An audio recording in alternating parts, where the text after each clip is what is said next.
It was a hammer blow to my upper left chest. I clutched at it with my right hand.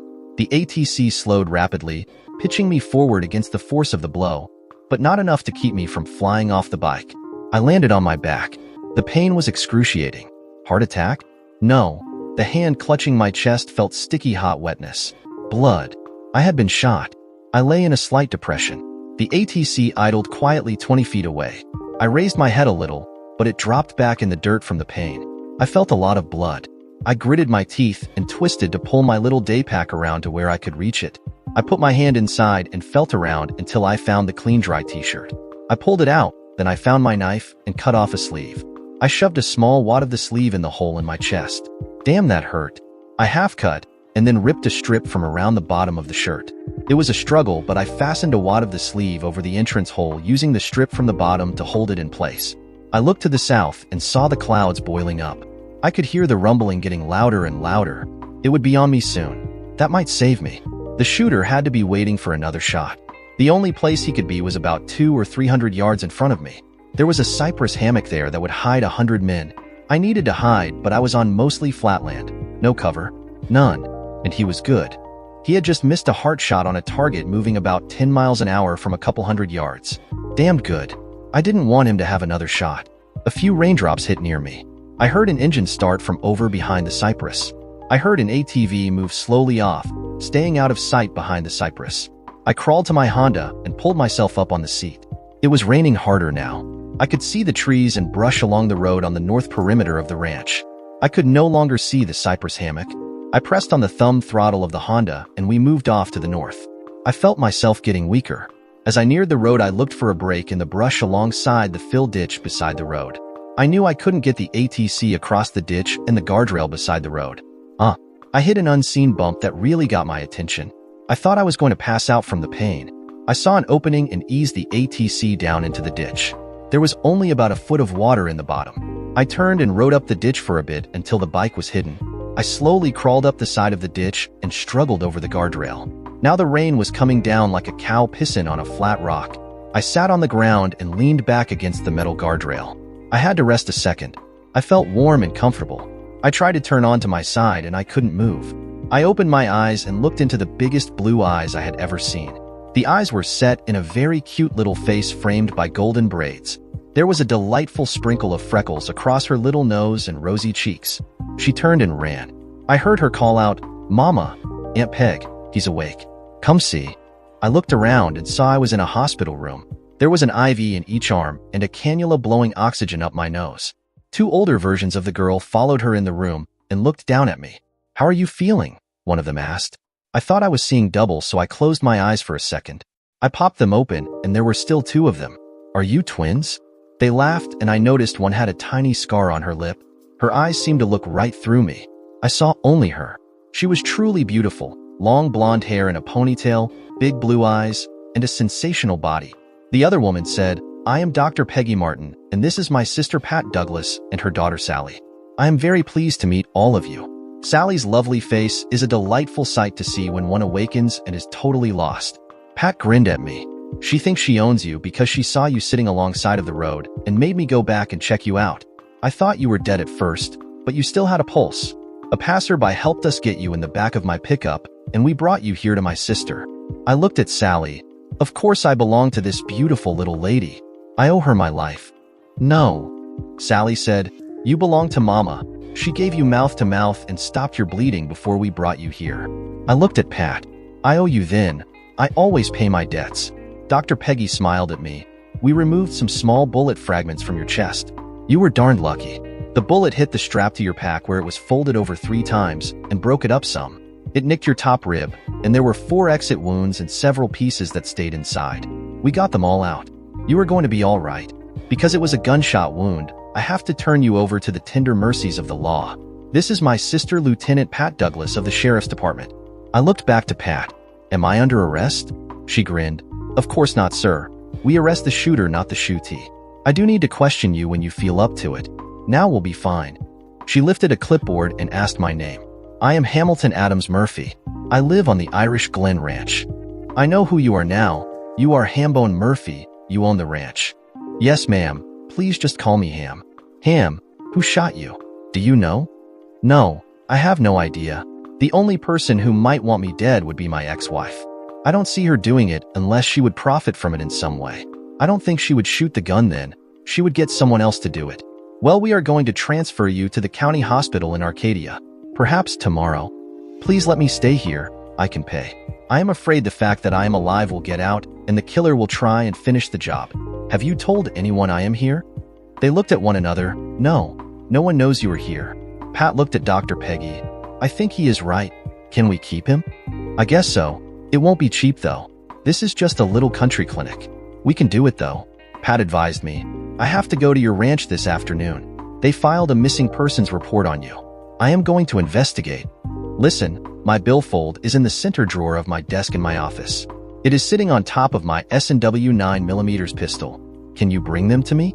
I would feel safer with them. I don't see why not. I will collect them as evidence and give them a receipt for them, said Pat. Everyone left and Sally returned with some soup for me. She fed it to me like an expert. I was impressed and told her so. She smiled her wonderful smile and told me she wanted to be a doctor someday, like Aunt Peg. She told me her mother was a certified emergency medical technician and a registered nurse as well as a sheriff's deputy. Wow, your mother is an amazing and beautiful woman. What does your father do? He died a long time ago. I don't remember him. I only know what Mama told me. She never talks about him anymore. Sally, can you keep a secret?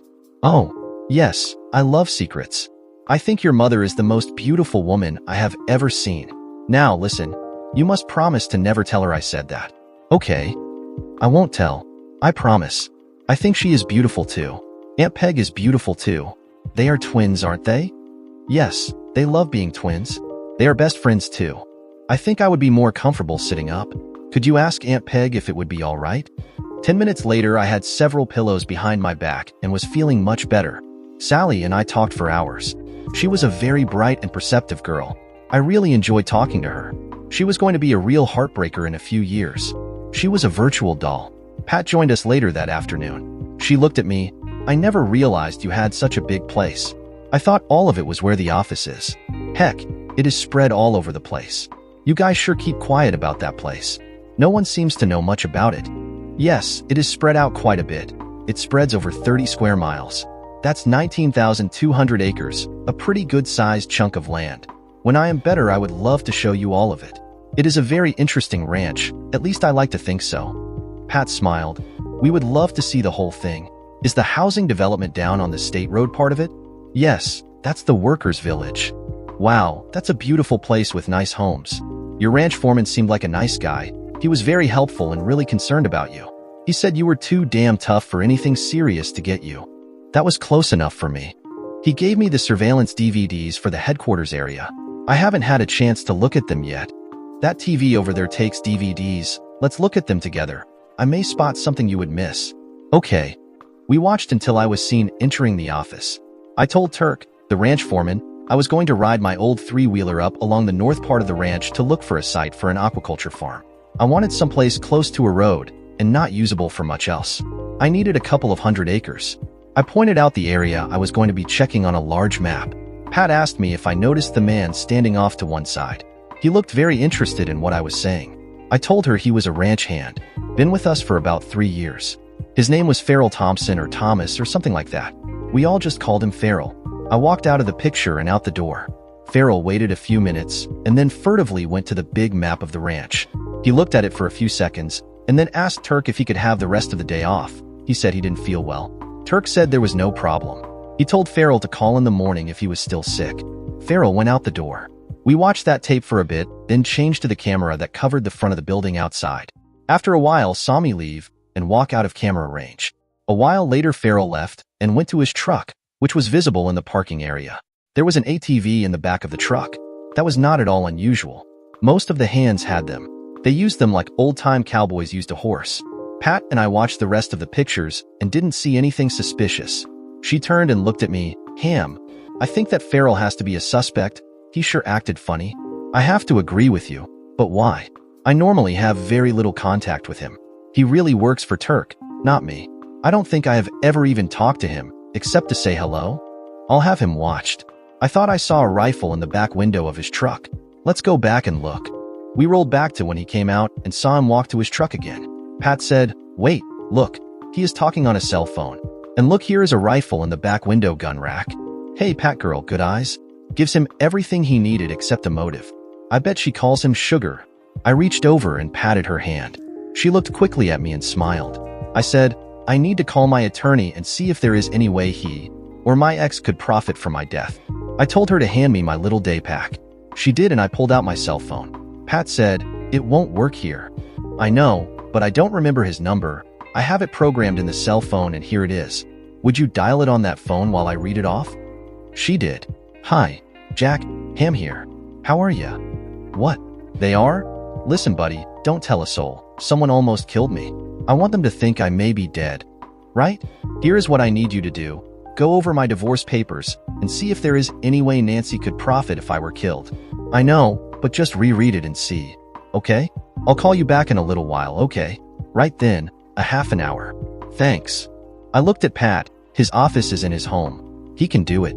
She looked at me. Has to be Jack Yancey. He is good. I laughed. "Do you know every attorney in the area?" She smiled. "You bet I do. I see all of them sooner or later. They all have to come through me to get papers served by a deputy in DeSoto County." I patted her hand. "Lucky guys."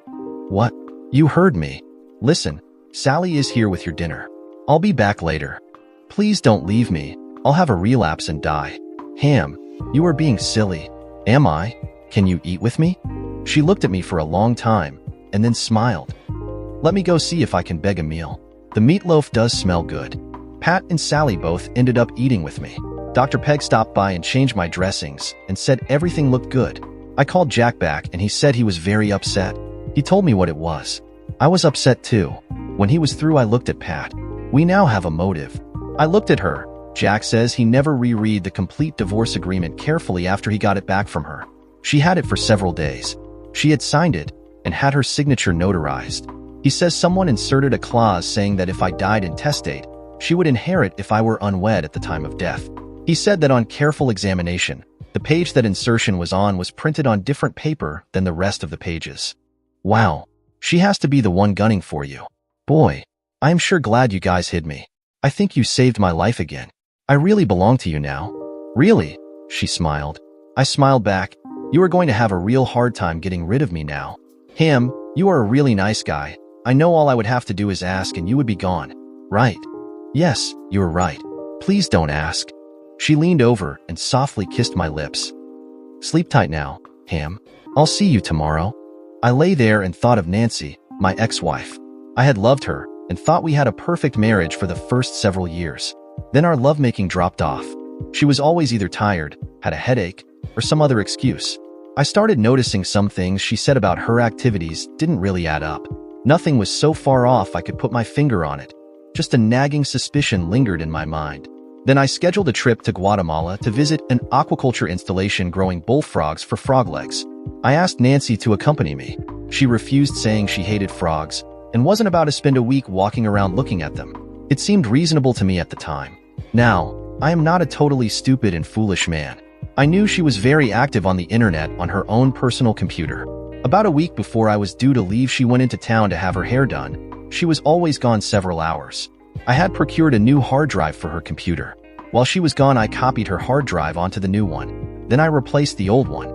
After I installed the hard drive in my computer, I called an old friend and had him connect to my computer and run a program that found all the passwords to her various files. It was a real revelation to read some of her emails. She was evidently having a very active sex life outside our marital bed. Her messages setting up these liaisons were evidently never erased and were kept as some sort of trophies. Follow-up discussions of the affairs were very graphic, and it was evident she had many partners who were well aware she was married, and her remarks about my sexual inadequacies were embarrassing and humbling. One of the partners was not given a name I recognized. He was just called Sugar. Her communications with him were very sexy, and she professed her deep love for him and swore she would marry him when her problem was solved. The last few messages made it clear that she was planning a large party the weekend after I left on my planned trip. I cried with the hurt until I realized most of her descriptions of me were completely false. She evidently needed to have the blame for her cheating to be my fault. She even said in several of her last emails that I had refused to let her go with me on my trip. Naturally, unknown to her, I canceled the trip. I left the ranch as planned and got a motel room nearby and stayed out of sight until the weekend. I rented a pickup truck with tinted windows and found a spot where I was hidden and could monitor the people entering the house. By about 11 that night, there were about 20 people there. There had been no new arrivals for the last hour. I left my hiding place carrying my camera gear and slipped up to the house and went out to the back. There were sliding glass doors opening from the living room onto a small screened-in porch. I had to ease through the landscaping bushes that screened the porch from outside view. There was a full-blown fest in progress. People screwed other people or groups of people here and there. I carefully set up my video camera beside a little clump of small palm trees. I was getting a great shot of everything going on in the large room. Nancy was the center of attention and was directing the action. She was yelling that she needed more over where she was and told the guys where she wanted them and how they were to be used. There was a naked guy wandering around with a large camera, filming the whole thing. I wanted to get my hands on that film or tape. Thank God I had found her emails and had had several days to think about them and was prepared for the scene before me. Things in the fest seemed to be slowing down a bit around midnight. I walked in on the screened-in porch and stood in the open door to the house. I had my Smith & Wesson 9mm automatic pistol in one hand and a spare 14-round magazine in the other. I fired 2 rounds into the ceiling of the room. It was followed by dead silence. I yelled, "Everybody except Nancy, get up against that wall of the room. Shut up the damned screaming unless you want me to shut you up." I looked at the guy with the camera and told him to gently place it on the floor. Nancy just stared at me, then burst into tears. She started to get up. I snarled at her, "Stay on your back waiting to get screwed, you witch. Listen up now. Each of you in turn, starting from the left, go find your clothes and carry them back here. When you are dismissed, leave here as fast as you can. I don't want to have to hurt anyone, so please cooperate." Nancy tried to say something and I told her to shut up. "You have gotten these people in enough trouble. Don't make me hurt any of them. Keep your mouth shut. You have nothing I want to hear, now or ever." When the first person, a woman who looked familiar, came back with her clothes in her arms, I told her to take her billfold from her purse and remove her driver's license and place it on the floor in front of me. When she put it down, I glanced to see that it was her license. While I was looking down, I caught a movement from the people in front of me and looked up to see a guy lifting a lamp. I fired a shot that hit a few inches over his head and sprayed he and several others with plaster. He dropped the lamp. I looked at him. That was a warning. I could have as easily killed you or just shot your balls off. Right now, I really don't care what you shithead. Don't try and test me. I am the meanest and deadliest man you have ever seen. The woman ran out the door. I pointed to the next person, and he ran to get his things. He was back quickly. "You know what to do. Now get." The line grew shorter rapidly. One man turned to look back at me and saw my pistol pointed directly between his eyes. I said, "Freeze. In case you don't believe me, watch those 3 wall lamps on the 3 different walls." I put the pistol in its holster on my side. I drew. All 3 lamps shattered and fell. There were a lot of wide eyes now. The cameraman came in with his clothes and dropped his license on the pile, then looked at his camera, then at me. I grinned and shook my head. When there were only 2 men left, I asked them if they were each driving a separate vehicle. They both nodded yes. I had them each get their clothes and contribute to the ID collection. When they were done, I told Nancy to get up on her feet. "Nancy, I will tell you just this once. I know just about everything you have been doing. I have read everything on your computer. I will have divorce papers waiting in the hands of a deputy by the main entrance to the ranch tomorrow at 5. Also, there will be everything you own that is in this house. That includes clothing, jewelry, and your car. You have your own accounts. Your name is already off our joint accounts, and all our credit cards have been closed. I don't want to ever hear from you or see you again. Now get out of my house and out of my life." That was over 18 months ago, and I knew I was over the hurt. She was a sick woman. She begged me through my attorney to forgive her. It never happened. The 3 of us spent a lot of time together. Sally, Pat, and I, and often Peg. Pat and I grew very close. I loved every second of it too. Finally, I was well enough to leave. I had been there 2 weeks. All the stitches were out and I was fully recovered. We all sat and talked it over. I looked at the 3 women dearest to me in the world. I told them I really didn't want to leave them. A tear ran from my eye as I looked at Pat. The first thing I want to do is to give dear Aunt Peggy this little check for taking care of me when she didn't know if I could ever pay her. Here. Ham. I can't take this. This says $1 million. This is too much. Well, dear girl, would you take a week of my pay? That would be reasonable. That is what you have in your hand, dear. Really? I have several choices to make tonight regarding my future. I want to set a trap for the person who wants to kill me. I think that if I announce my engagement to Pat, it would force them to move. I want it to be a short engagement. If Pat would agree, I want to take her to Tampa and let her pick out an engagement and wedding ring set. Will you do that? Is that necessary? We don't have to go that far just to fool them. I reached out and took her hand. First, I have to say that I know I will have no future without you as a big part of it. I want you to really marry me. I love you, Pat. Oh, Ham, yes, I will marry you. I do love you. I looked at Sally. Are you good with that, girl? Yes, I sure am. Aunt Peg and I have been wondering how long it would take the two of you to figure out that you loved each other. Darn, I thought I hit it pretty darn well. Ham, dear man, you have looked like a love-sick puppy for the last 2 weeks, said Peg, and Pat is no better. Sometimes I have thought I would scream if I heard her tell me how wonderful Ham is one more time. Was I really that bad? Not really, I happen to agree with you. The sisters hugged and kissed each other, and Sally gave me a really nice kiss too. Sally looked at her mother. Mama, did you know Ham is wearing a gun? Yes, dear, I noticed that. I was going to ask about it. I looked Pat in the eye. I am licensed to carry it. I have too much respect for you to wear it if I didn't. Do you want to see it? If you say it is true, that is as good as gold to me, dear. I looked at Sally. Girl, I have heard you like horses. Is that correct? No, I love horses. Well, that's good. I have the sweetest little roan mare on my ranch I have ever seen. She is a 3-year-old. Very pretty, and every one of the hands loves her. They all call her Sweet Pea. She's too small for any of the men to ride for very long, so I am going to give her to you. You will have to take care of her and see that she gets her exercise every day. Mama, did you hear? Yes, dear, I sure did. That's a big responsibility. Are you sure you want it? Yes, I do. I do want it. But how will I get out there to ride her? I grinned at her mother. Sally, dear, I hope you will be living there very soon. What? Yes, your mama and I need you to be with us. Okay. I have what I think is a very nice 5-bedroom house with a screened-in pool and all. Best of all, it is only a half a mile from the stables, and I'll teach you how to drive my golf cart back and forth. Wow. I looked at my fiancé and said, how soon can we be married? Tomorrow. That's a short engagement, all right? Hey, no one else has to know. We can announce it will be in a week or less to put the pressure on your killers, but I don't want to wait, do you? Tomorrow it is then. If you can get off in the morning, we can fly up to Tampa and go to the jewelers and be back before noon. Then I know some people in the county government, and we should be able to get our blood tests and license pretty quick. I can guarantee we will, my love said. I'll stay here tonight, and then we can drive to the ranch and get my plane and fly to Tampa. We'll just give everyone at the ranch a quick story that we are engaged. Turk and the others I questioned will recognize me. Maybe, but I doubt it. Let your hair down. Put on a little more makeup and wear a dress and heels, and you look totally different than the witch in the deputy uniform. She giggled and grinned at me. Witchy or classy? Let's see. Why don't you go for classy? You are going to have to live there for the rest of your life. My God, you are right. I can save the witchy for just you. The next morning we were in the air by 8 and back by 11:30. We breezed through the paperwork and were married at Peg's house in a private ceremony.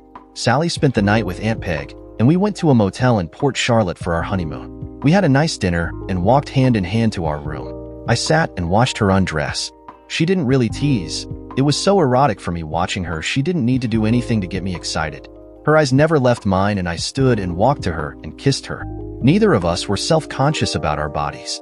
I loved the way she looked, and she had seen me at my worst. When she was nude, she walked to me and kissed me. She took my hand and led me to the bed. She lay on the bed and held her arms open to me. I lay beside her and took her gently in my arms. This is where you belong, girl. Where have you been? Looking for you, darling. I kissed her tenderly and with all the love I felt for her. She sighed. I kissed her again with lust and desire. She crushed her mouth to mine. Now, I need you now, she whispered. Right now. I moved over her to accept my body. I couldn't control my body. It went out of control with the waves of ecstasy that flooded through my body. I totally lost it. I screwed her like a wild man. Once we were done, I fell on the bed beside her. I tried to kiss her, and she pulled away. Oh, God, Pat. I love you so damn much, my lust carried me away. Please forgive me, please. No, I have nothing to forgive you for. Lover, you were magnificent. I have never known what it meant to be ravished before. Now I know. I loved it. I hope our loving is not like that all the time, but I loved it. Damn, you are a beast. A delightful and wonderful beast. I pulled her to me and held her tight. I told her I loved her with all my heart and soul. I pulled the covers over us and cuddled her to me. She snuggled right up to me. I love you, my dearest husband. That was wonderful loving, really wonderful. We rested for almost an hour, and then we started exploring each other's bodies. She had a perfect body, mature, but not in any way past her prime. She was perfect in every way. I kissed my way across her belly and looked up as she watched me kiss her. We had wild sex. Once we were done, she lay still for a moment and I moved up beside her. I gently kissed her lips. Her eyes flew open. She softly smiled at me and said, "Your ex-wife was totally insane.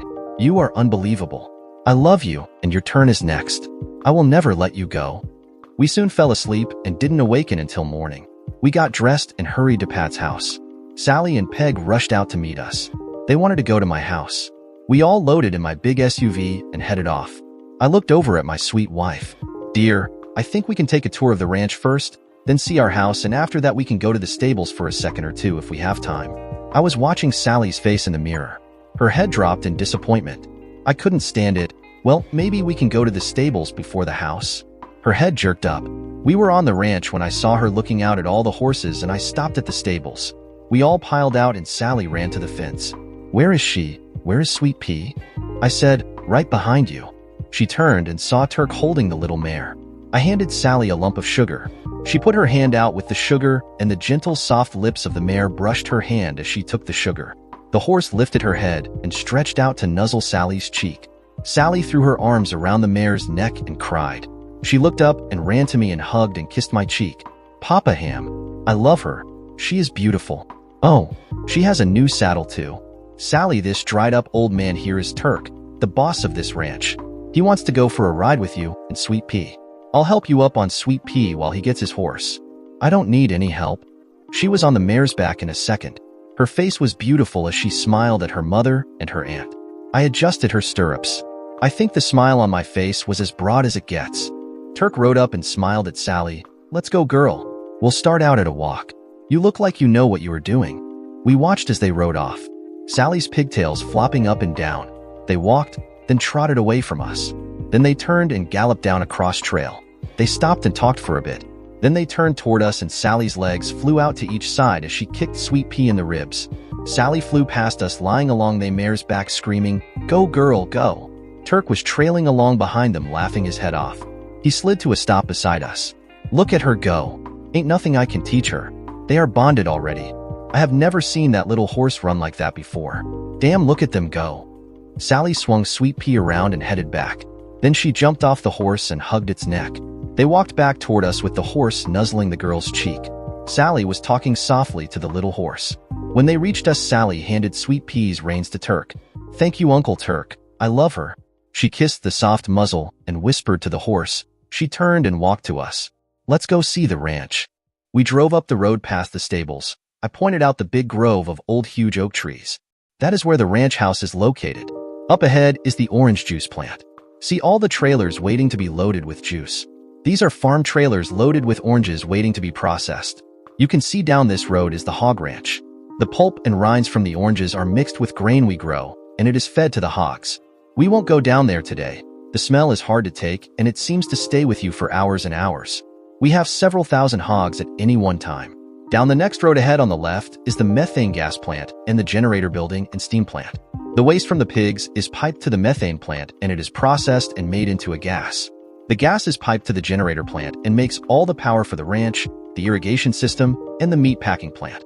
We even usually have excess power we sell to the power company. We sold them several $1 million worth last year. On the right over there is the meat packing plant and the smokehouse. We have our own brands of sausage and smoked hams, plus we produce items under private store labels. There are a lot of trucks waiting to be loaded here too. The bones, hides, and other parts from the hogs and cattle are ground up and dried. Some is mixed into the pig food, but we have a lot left over. We want to use it for fish and maybe frog food. We'll cut down this road through the pasture land, and you can see the animals. Pat looked over at me. "Ham, I never knew all this was here. This is a huge industrial installation as well as a ranch." "Hey look," yelled Sally. "Buffalo." "Yeah, girl. We run about 1,000 head of buffalo right now. Up there on the right is one of our cattle herds. They are about ready to ship north to the feedlots for fattening." We rode in silence for a while, then I pointed out the orange groves in the distance. They stretched as far as you could see. Peg said, "Ham, is all that yours?" "Yes, sis, it sure is.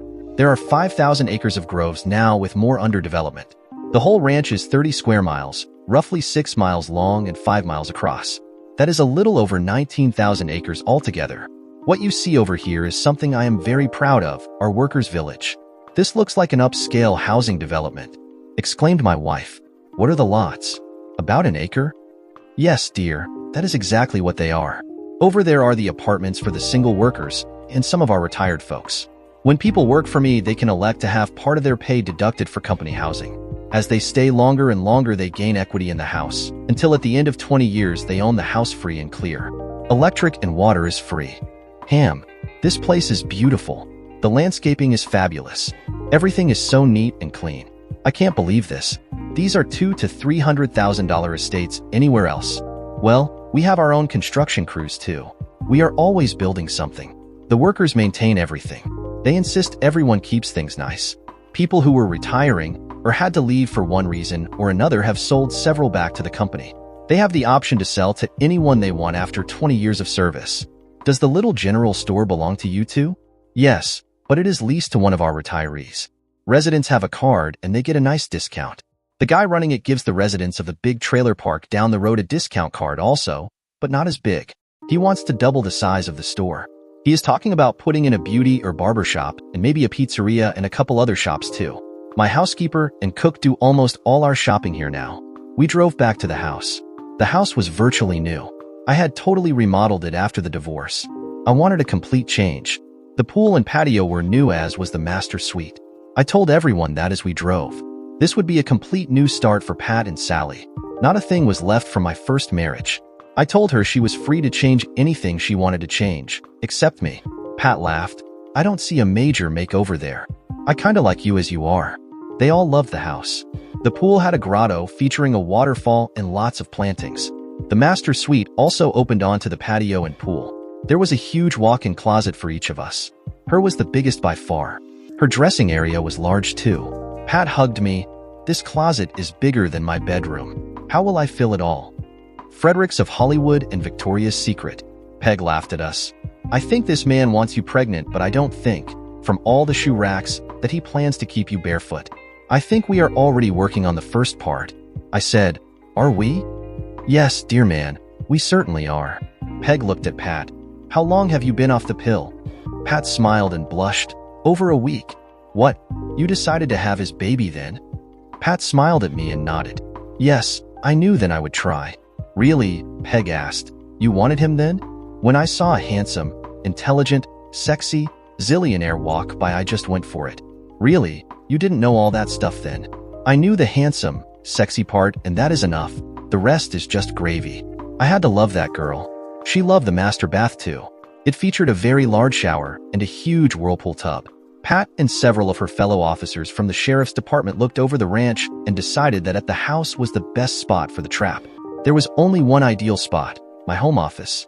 It was the only room in the house that was open for a long-range rifle shot.